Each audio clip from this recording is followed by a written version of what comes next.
Get Sweaty with Letty, a wellness program about pain management.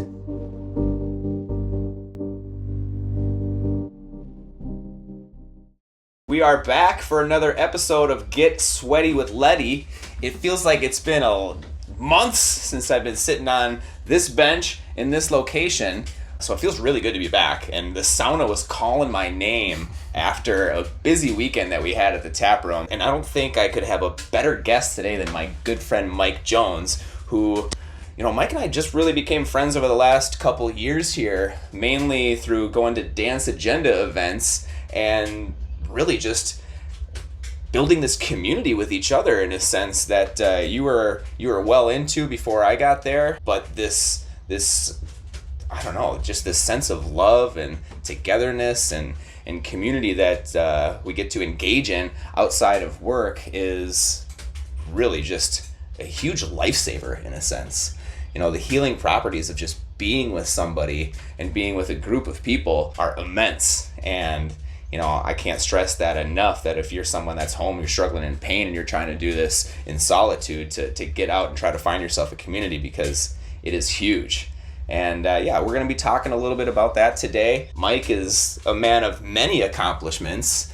He's a former Marine, business owner, father of 5, and there's a lot of things that would likely throw this guy off. So let's hear about it. Mike, what brings you to pain? Thanks, my friend.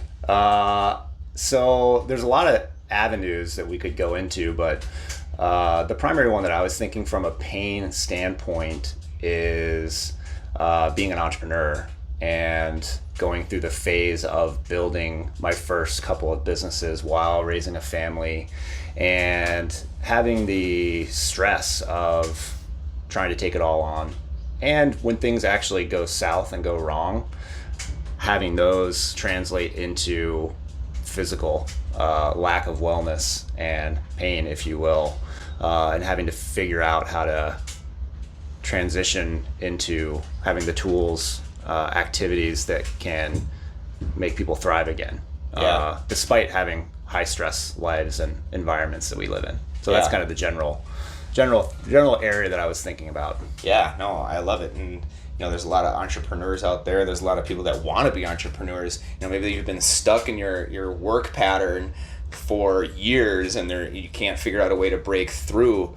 So, did you start, Mike, as an entrepreneur out of the gate, or what was your, initial journey like to become an entrepreneur? Yeah, tell us about that. Yeah, so I became an entrepreneur when I was 30. College, played lacrosse in college, went into the Marine Corps after college. So I was an infantry officer in the Marine Corps for 4 years, got an MBA, had no idea what I wanted to do. So I went into big corporate, came up here to work for 3M, came up to Minnesota to work for 3M, and thought I was just going to be like a corporate executive was my general plan coming out of the Marine Corps.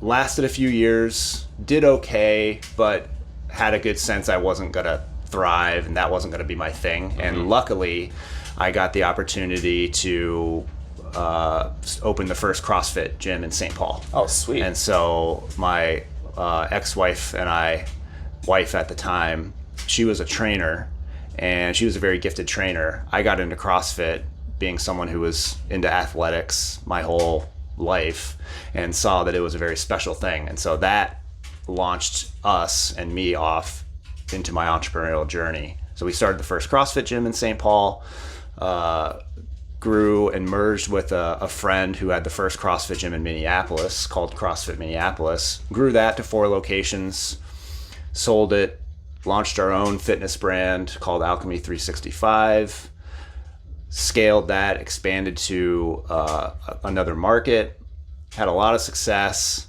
and then during the phase of growth, also had 3 kids, had twins while we were building our first business, had another kid, had some really serious growing pains in my second business, timed with the breakup of my marriage to who's my ex-wife now, Andrea, who I'm very close with, who Yep. who we're all still very close with, and the business having real serious struggles during that time that caused a lot of discomfort, pain, a lot of transition in life.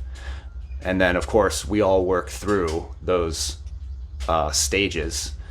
I'm here today having worked through all those things and gotten through it. And at this point now, I've exited those businesses and I work full-time coaching other entrepreneurs to help them get what they want out of their business, help them scale, help them get through that painful phase in a way that can be a little bit more palatable. Doesn't make it easy, as all entrepreneurs know, but can be a little bit more palatable. Mm-hmm. So I've since had 2 more kids. So like you said, I have 5 kids and am living the dream right now. And we always go through these phases that come up. Yeah. And life's a cycle, right? You're never gonna get over this difficult phase and then it's smooth sailing. You get through the difficult phase, you learn, and then you apply what you've learned to that next difficult phase. And if you're doing it right and you're staying disciplined and you're being consistent, you're able to persevere through those times. So where you're not just struggling in this fight or flight mode where you're constantly fighting to stay ahead of the game. And that at that point when you're doing that, you're leaving the wellness to the wayside. There's no time for that. So was it natural for you to get into the fitness world so that you could try to manage your wellness in a sense? Because I think that's huge, right? Mm-hmm. And now how do you build wellness into your daily life when you're not as a wellness entrepreneur?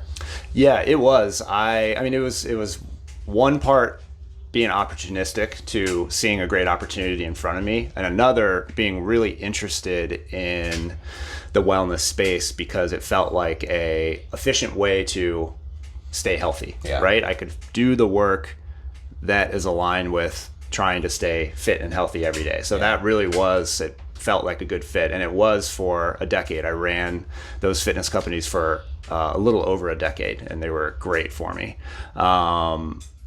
The interesting thing is, I mentioned to you, I did a famous workout on Memorial Day yesterday called Murph. Yep.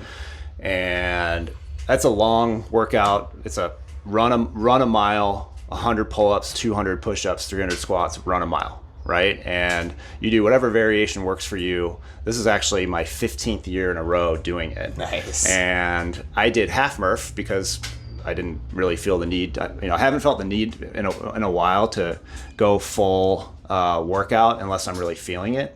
And I felt great. It was I probably felt like I was in the best shape I've been in a long time. And I could have done the full workout, but that wasn't my plan. And so I am actually fitter today than I was when I was running the gyms, because when I was running the gyms, I was overworked, overstressed because I was always adding more things, opening another business, opening another location, while I was raising the kids, and I didn't have the tools to care for myself that I do now. And so today, with 5 kids, my own coaching practice that's growing and thriving, I'm able to, and being 10 years older than when I started, I'm able to have a higher level of fitness because I care for myself more. I have the tools like meditation, taking the time to focus on nutrition, and making sure I get enough sleep, which I wasn't doing back then, which can lead to just a downward spiral. Even someone who runs a fitness business, it's funny to say that. I come across a lot of people that just put sleep to the wayside. The common phrase, I could sleep when I die, right? But sleep is the most regenerative state for your entire body, and that goes for your mind as well. So if you're someone that is just getting 4, maybe 6 hours max of sleep and then waking up and using some sort of substance to keep you going, that's going to catch up to you, right? That's like constantly running on low fuel. Or if you're a vehicle just never having enough oil, like just the bare minimum in there, and your engine is working extra hard to go that same mile. That can be very troubling. Yeah, and that's probably at the core of my wellness journey over the past 10 years. And I'll tell you a story about how sleep is at the center of it. And about 7-8 years ago, when I was building my businesses, building my family, and kind of running on all cylinders, not caring for myself though, not sleeping enough, kind of taking the I'll sleep when I'm dead philosophy, even though I always knew growing up that sleep was important for me and that getting my rest was a little bit of a superpower for me. I did fall into I need to do more and more, and I'll sleep when I'm dead. And so when I was building my businesses, I was going through a rapid expansion phase where I was growing a second business while I was still running the first business with 3 young kids. And there was a phase of about a year where the business turned south. We expanded to a new market and things were not going well. We were all of a sudden losing money. It wasn't working. And my relationship started breaking up. And so I was in the process of separating, moving out, living by myself for the first time. And the thing that made me quote unquote hit rock bottom, which looked like to me getting onto anxiety medication and having to kind of turn things around, was sleep. Meaning at some point it kind of went away and I wasn't able to get good sleep. And at the time I was medicating with having a couple drinks a night, and that would be end up being like a bottle of wine a night to get to sleep. It became, and it deteriorated very rapidly. It's kind of probably it felt rapid, but it's over a period of years of deterioration. And then all of a sudden I'm not able to get good restful sleep, and I have anxiety, which I didn't ever really know that I had. And ultimately that got me onto anxiety medication, which led to a journey of figuring out how to sleep better, not use alcohol to medicate, finding other tools to get into a healthier state of mind, which over the course of multiple years has led to better sleep, which I prioritize, and I adjust my whole lifestyle to make sure that I can get that good sleep. So, good segue. Yeah, no, it's important. Before we throw some more logs on the fire here, I'll just reiterate the importance of sleep, because when I was dealing with my first round of nerve pain from herniated discs, it was probably a 3-year time period where I was getting at most 5 hours of quality sleep. And I mean, it'd be 45 minutes here, 30 minutes there, and I would add it up to what I thought would be 6 some hours of sleep. And this is over a 9 to 10 hour time period, so it was awful. So what I had to do was I more or less did a mental sleep diary, and I kept track where 8 was my barometer. I'm not getting any less than 8, and if it was in the 7s, then I'd make up for it by getting 9 or 9.5. So I was always trying to play catch up and adding time to my sleep log. And I've got to the point now where I am caught up and I feel great. Sleep is still a challenge for me personally. I feel like the anxieties of life are always there.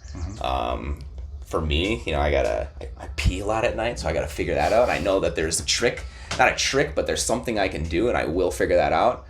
But sleep. Well, let's wake up some of these sleepy logs and light them on fire and get this thing really pumping. Love it. All right, we'll be back shortly. Let's do it.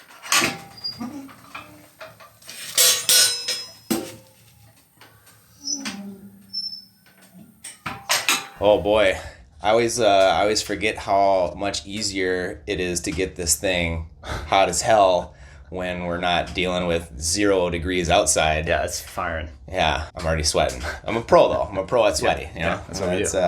That's what I do in here. I sweat. Man, so as we re-engage in our conversation here. So we got to the point where we've established that sleep can be the cause of pain, but then also a remedy for pain. Now, once you figured that out, what was the next step for you in regards to, either recognizing pain in your life or seeing a hurdle where, you're just trying to just keep going and try to avoid pain? Yeah. So for me, it was a lack of sleep was an outcome of a lot of things going wrong.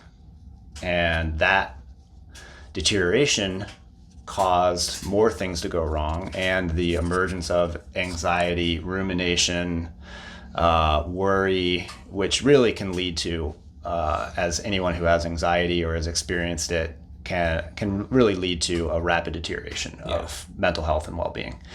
And the transition for me was medication, which is something that gave me the ability to sleep and pause and give myself the mental space to put in the work to make everything better holistically.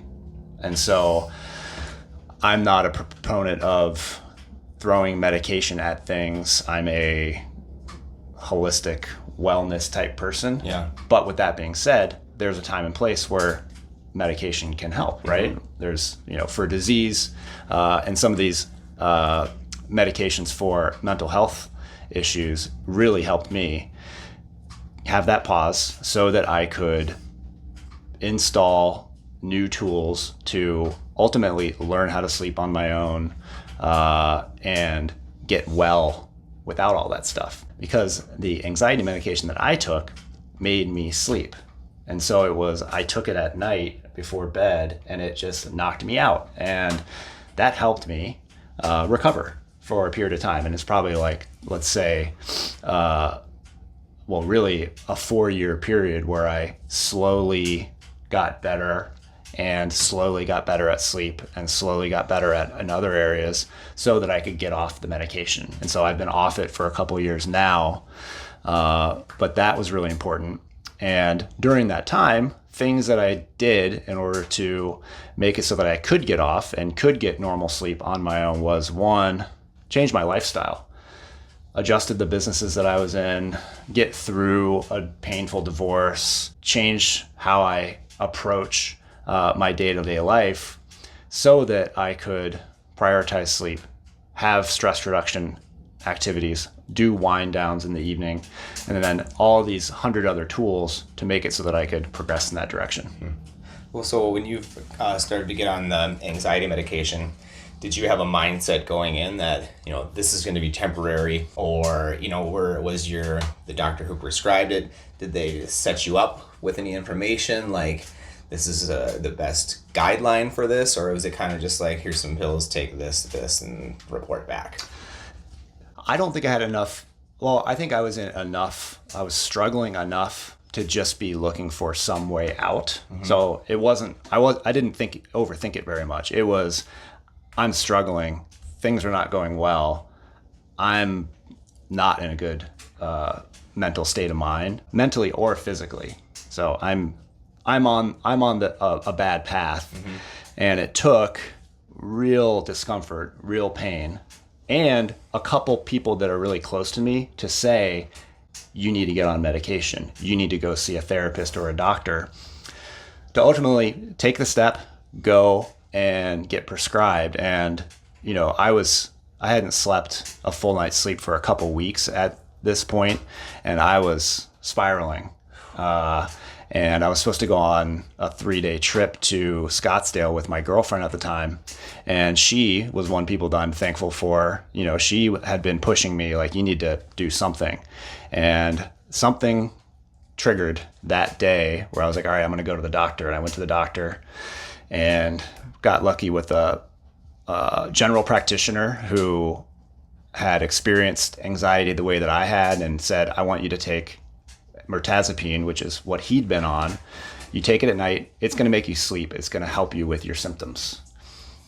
And that was it. So I was like, all right, I'll try it, because I would try anything at that point. And so I took it that night in Scottsdale and slept for like 13 hours, like sweated through my sheets, was just out. And then that weekend I was kind of like a groggy zombie-ish. I wasn't very fun. I wasn't the most fun travel mate, but I slept. Yeah. And so I don't know if I had any kind of plan, but that short-term alleviation of symptoms allowed me to develop a long-term plan. And that involved getting off the anxiety medication only after I was really sure I was able to sleep on my own. Well, it's like you built up enough sleep credits and enough sleep confidence that it's like, all right, I can take this subtle intervention that I'm aware of and paying attention to and not masking with other things. Yep. And you had complete success and you were able to move on from it. That's awesome. That's such an amazing story. And I think the main emphasis to put on that is that you were just taking the mirtazapine. You weren't doing mirtazapine plus alcohol, right? Or plus any other substance that you felt would be like a crutch in a sense. Yeah, that's exactly right. And the journey towards, from then to today, which it's been 7 years at this point, where today, even with young kids, I've got a baby at home. My 5th kid is 4 months old. Even if I get interrupted, even if something comes up, I know I can get good sleep in a way that has me rested, mentally sharp, high cognitive ability to do hard workouts. That's been a long journey. And in order to get there, it required me to manage my relationship with alcohol, manage my relationship with other substances like caffeine, other stimulants, all kinds of things that will affect not just like general well-being, but sleep as a good foundational cornerstone of your overall wellness. And so it's substance management, adjusting and reducing really to not have anything impact my sleep. Stress management, adjusting the work that I do so that I have good fulfillment. I'm not overdoing it. I'm not taking on too much. Mindfulness and meditation, focus management, praying. I meditate daily, which has really had a big impact on my ability to manage my mind. And then I'll call tactical stuff like managing your liquids so you don't have to pee in the middle of the night, right? Or winding down off technology, all the tactics that make for a better night's sleep. And so those things have been a couple of years, but it's worth the effort. And, and a lot of people may feel overwhelmed if they're in the point where they have bad sleep for years. They don't know how to get out. But what I'll say is one step at a time. One little thing can lead to big things. Yeah. And I like what you said, just, managing the things you're putting into your body. For me, being a brewery operator, that was a really hard thing for me to do because, I'm done with a busy event or done with closing the place down, and the best thing, you got your shift beer, and and usually that's coming very close to bedtime. Yeah. And I had to reframe that type of consumption because not only am I adding liquids in my body late at night, but I need to have better information about this. But alcohol makes you pee, for a lack of better, for sure, for lack of scientific terms here. Alcohol makes you pee. So if you're gonna add alcohol to your close to bedtime, you're just setting yourself up for failure. It's a recipe for it makes you pee. It elevates your heart rate. It elevates your heart rate over a period of time, so that 3 hours after your last drink is the peak of elevated heart rate, and whatever that mechanism that you and I can't explain that makes you have to pee. Yeah. And so you're a beer owner. So, and I'm a person that enjoys a drink here and there. I think we all at this point accept and understand that there's not really a healthy amount of alcohol. With that being said, a couple of drinks a week is not going to be unhealthy, and it's probably worth the pros and cons given social connection, enjoyability, all those things. And from a sleep general wellness standpoint, there's a couple things you can do. You can have limit yourself to no more than 2 drinks in a day. Easy. No more than a couple days a week. Yep. And then the big thing that we're talking about right now is not too close to bedtime. So if you can figure out how to have your drinks more than 3 hours before bedtime, it will substantially improve, or it will lessen the impact of alcohol on your sleep. So that's just like a really good tactical thing to understand. That's a nice thing about being a brewery owner as opposed to a bar owner, is we get to close a little earlier and we can justify promoting, healthier consumption from a timely standpoint. We're not trying to stay open late so that you can drink late. We might stay open late so you can watch, the Timberwolves or the Twins or the Vikings or something with our sporting event. But it's more or less to create that community aspect of it. Yeah. Because you're right, there are benefits to the communal aspect of alcohol consumption. And what we are trying to do here at the brewery is maybe substitute that alcohol for something else. Maybe it's CBD seltzer, maybe it's THC seltzer, maybe it's hot water, maybe it's sparkling water. The sensation of hand to mouth while conversing is likely what excites people, but it doesn't need to be just alcohol. Yeah, we can find balance in that. Yeah, and pick your battles. Pick in the future when you're going to have alcohol. I like to build days in between where I'm having what I call, I like to have perfect days. Perfect days where I'm not having, sweets. I'm not having fried food. I'm not having alcohol. I think cannabis is a tool for me, so I don't look down on that. But I still, it's still good to just take little breaks. Yeah. And all those things. It's great to have little breaks. And that, a part of a perfect day for me, this is a good segue back into the concept of community. Part of a perfect day for me is deep connection with people that I'm close with, who I love. Yeah. And, quickly back to me having my pain or going south in life was also coincided with what will be common for people who have young kids and are building companies or just building a career. Is over the previous years, I had let personal friendships and time with friends and loved ones decline to the point that I got divorced. Damn. And I also had, in my first business, CrossFit, it's a very community-based thing. My whole social life and community was built into that, and it was awesome. As I phased out, that went away. So I found myself without deep friendships that I nurture in a way like you and I have now. Yeah. I didn't have much of that. And that is another factor that I would plug into how I've figured out how to have a better, more enjoyable life with good sleep and better health. I prioritize time with friends. Even with 5 kids and my own business, I and my partner, we prioritize it, and we know it's important because it's it's as important as exercise or hydrating, all those top things you hear. Yep. Connection. Let's talk more a little about connection after we connect in that coolish water out there. Thank God. I didn't want to break first. It's time. All right, let's do this.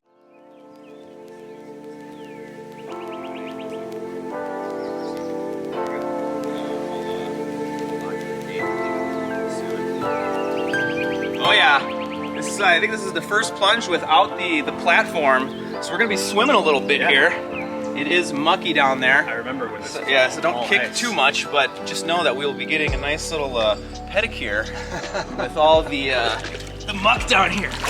Oh yeah, we got 59 degrees, so we're treading, or we're kind of climbing out of plunge status, but the contrast benefits are still there because we're coming from about 170 to 59. And it's actually probably a little colder here because we got the channel with some moving water. So I would say this is more in the mid 50s. Yeah, that feels about right. Yes. Oh, that is so good. It's deep. It's deeper than it was when it was frozen. Or Yeah. shallower, I guess. Yeah, we've had a lot of rain. Less shallow. It's fun to watch the rungs on the ladder disappear as the water levels continue to rise in the springtime. Oh. Yeah.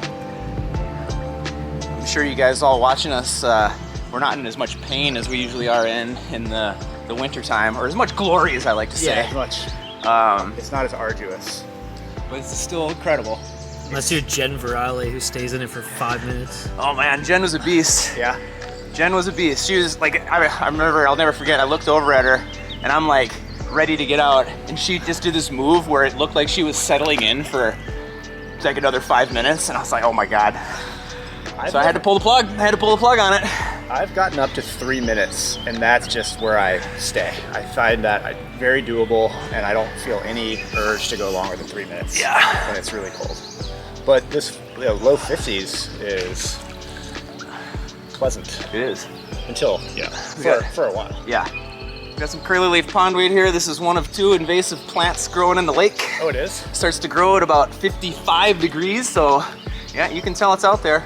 We have some pockets that are a little warmer. This is Eurasian water milfoil. Got to get that out of here too. Passionate lake buff. Take care of my waters. I was stand-up paddleboarding at Dave's lake, our friend Dave's, and there was a lot of that stuff. Curly leaf, Growing up to the...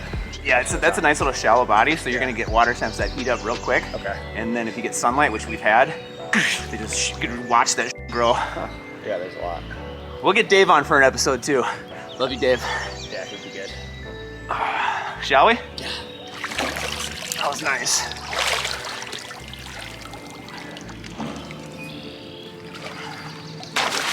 A little mucky.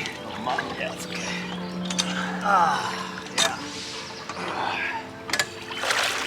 Little muck, never hurt nobody. Oh.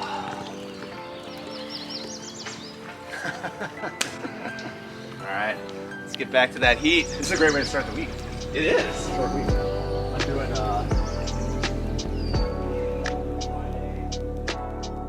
Yeah, that was nice. I love the plunge. Yeah, it's the best. It's sometimes the highlight of the whole experience. Just that feeling of the rush of the cold. Well, and getting to the point of no return where we were in that last little segment there, and it's like you don't want to, we're fighting each other, not fighting each other, but we don't want to be the one to give way. We want to engage in this conversation, but we're like, oh yeah, sitting down like this and struggling and waving her back and forth. Yeah. To be able to just kind of stop that and go and get into a cold plunge. Oh man, it's there's nothing better. Yeah, it's the best. So before we jumped in, we were kind of touching on community a little bit here and the importance of that. And we don't want to beat that with a stick, but it is incredibly important to have that sense of community. That's where sauna is such a great starting point for somebody that if you don't have anything or anyone, you can get involved in the sauna and all of a sudden start engaging and be in that type of community. But what for you, Mike, what does community mean to you, and how do you harness it in your daily lifestyle? Yeah, I think the concept of community, connection, friendship, relationships being really important for our overall well-being and health is pretty easy to latch onto. Pretty easy. People understand it. It's intuitive. We need connection in order to be healthy. If we accept that, then we can just figure out how to do it. And that's simple, but not easy, because we all get overly booked and scheduled and committed in modern life with businesses, family, having kids, all that stuff. And if we allow all the urgent things to get prioritized, it's very easy to deprioritize hanging out with friends, right? Hanging out with friends, for some reason, feels like something that we should put off in favor of more important things. But it turns out it needs to be prioritized, and you need to put the energy into it to make it work. And the more you do it, the more you feel it, and the more you realize the benefit. But I'm at middle age, you're approaching middle age. As people go through their careers, they let it fall off. So for me, I've found simple ways to make community work for me, given that I am busy. I've got young kids. I've got 5. I've got a growing coaching business. And for me, it's finding times and spaces that make it so that I can connect with people in a relatively easy way. And what do I mean by that? Like you said, sauna. I do saunas with people networking as part of my work. And connecting with friends is part of my joy and life. So I do, instead of a coffee meeting, I'll do a sauna meeting. It's a really important, simple, tactical way to blend beneficial things.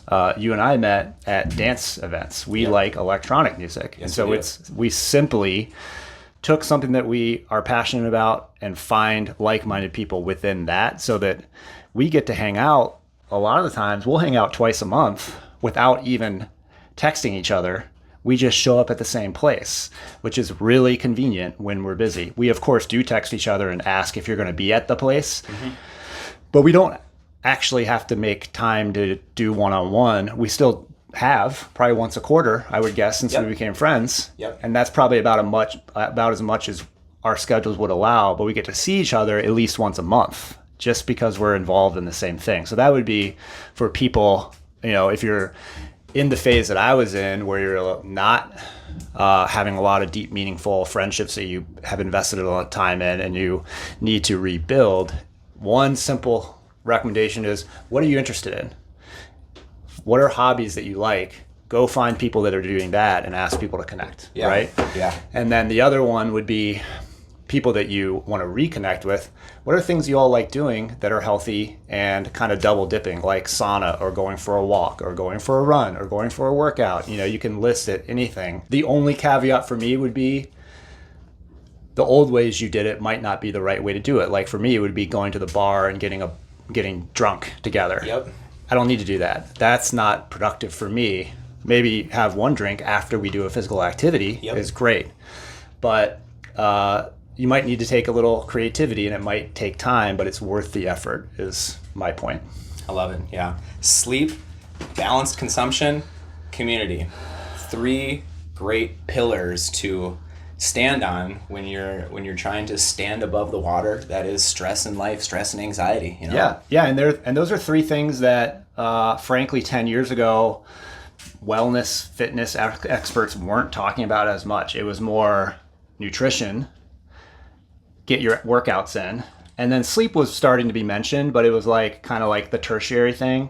Connecting with people, mindfulness, all that stuff wasn't really talked about. Now someone like me who thinks he has some things figured out a lot through trial and error. That's why you're here, Mike. Yeah, that's right. I think those things are as important. So there's a lot of things you have to do, but you can do a lot of them at the same time. You and I are getting a sauna while we're doing a work thing for you, which is a podcast, and having a conversation. Yes. So we're multiple birds with one stone here. And that's, try to do that. It doesn't need to be a one-track thing, Bottle it all up. And if you're looking to, I feel like we've really covered that ground pretty amazingly. And if you, the viewer, are trying to take some of, what we're throwing out here, I would highly encourage you to reach out to Mike. Whether you're an employee on a team, whether you're starting a business, whether you're in upper management, there are tools that you can implement to reduce that stress, reduce that anxiety.